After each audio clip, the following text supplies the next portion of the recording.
Dairy milk supplies between a quarter and a half of the daily iodine requirement in the United States, though milk itself has little native iodine. The milk iodine content is mainly determined by factors like the application of iodine-containing teat disinfectants. The iodine residues in milk appear to originate mainly from the contamination of the teat surface. The teats are sprayed or dipped with betadine-type disinfectants, and the iodine just kind of leaches into the milk. Too bad most of the plant-based milks on the market aren't enriched with iodine too. Fortified soy milk is probably the healthiest of the plant milks, but even if it was enriched with iodine, what about the effects of soy on thyroid function? It's funny, when I searched the medical literature on soy and thyroid, this study popped up: a cost-effective way to train residents to do thyroid biopsies. Just stick the ultrasound probe right on top and go to town. It turns out, on ultrasound, your thyroid gland looks a lot like tofu. Anyways, the idea that soy may influence thyroid function originated over 8 decades ago, when marked thyroid enlargement was seen in rats fed raw soybeans.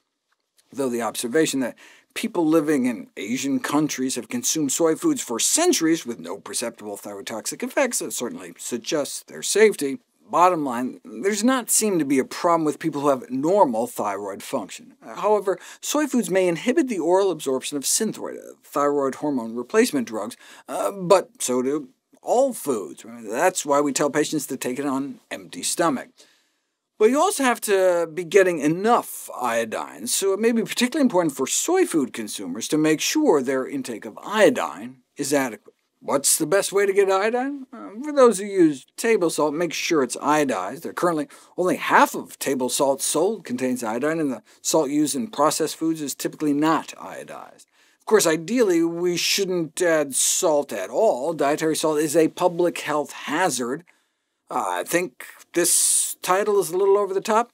Dietary salt is the #1 dietary risk factor for death on the planet Earth, wiping out more than 3 million people a year, twice as bad as not eating your vegetables. What's the best source of iodine, then? Sea vegetables. Right? You can get a little iodine here and there from a whole variety of foods, but the most concentrated source by far, with up to nearly 2,000% of your daily allowance in just a single gram, which is like the weight of a paperclip, seaweed.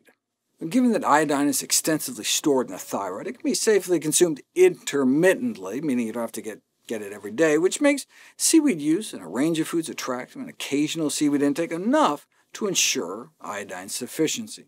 However, some seaweed should be used with caution due to its overly high iodine content, like kelp. Too much iodine can cause hyperthyroidism, a hyperactive thyroid gland. A woman presented with a racing heartbeat, insomnia, anxiety, and weight loss, thanks to taking just 2 tablets a day containing kelp.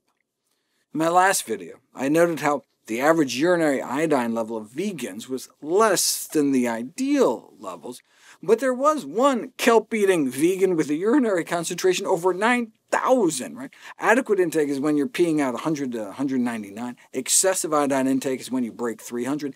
9,437, way too much. The recommended average daily intake is 150 micrograms a day for non-pregnant, non-breastfeeding adults. We may want to stay below 600 on a day-to-day basis, whereas a tablespoon of kelp may contain 2,000. Right? I'd stay away from kelp because it has too much, and stay away from hijiki because it contains too much arsenic. Here's how much of common seaweed preparation should give you an approximate daily allowance. 2 nori sheets, you can literally just nibble on them as snacks like I do. 1 teaspoon of dulse flakes, which you can just sprinkle on anything. 1 teaspoon of dried arame, which is great for adding to soups, or 1 tablespoon of seaweed salad. If iodine is concentrated in marine foods, this raises the question of how early hominins living in continental areas could have met their iodine requirements. Well, here's what bonobos do, perhaps our closest relatives. During swamp visits, they all forage aquatic herbs.